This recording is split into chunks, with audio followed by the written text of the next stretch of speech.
Welcome to its story time. बहुत पुरानी बात है। समुंदर के सबसे गहरे हिस्से में एक जादुई झील थी, नीलकंठ तालाब।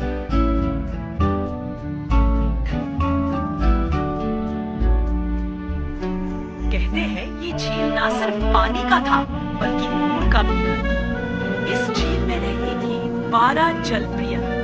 हर एक का रंग अलग था और उनके गीत समुंदर को जिंदा रखते थे।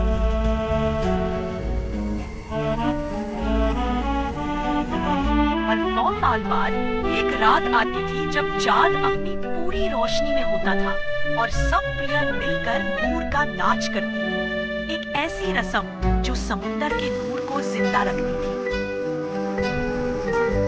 1. aqua party, पानी की लहरों जैसी नीली, उसके आने से लहरें मुस्कुराती थी। 2. रूबी प्रिंट, लाल आग जैसी चमक वाली, उसकी हंसी बिजली जैसी थी। 3. एमराल्ड प्रिंट, सब्ज रंग की, हर पानी का पौधा उस पर जान दे देता था। 4. गोल्डन प्रिंट, सूरज की किरणों जैसी, सब में गर्म रोशनी भर देती। 5. सिल्वर प्रिंट, चांदी जैसी ठंडी और शांत। 6. एमेथिस्ट प्रिंट, जादुई सपनों की मालिक। 7.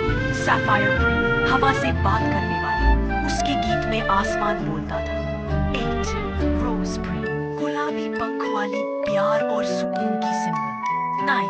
पर्ल प्रिंट, सफेद और मासूम, उसके आंसू से मोतियां बनते थे। 10. एम्बर प्रिंट, नारंगी बिजली की चमक वाली। 11. क्रिस्टल प्रिंट, पूरी तरह शफाफ लेकिन सबसे ताकतवर। 12.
जब सब रंग एक हो जाते हैं तो नूर बनता है, और जब दिल एक हो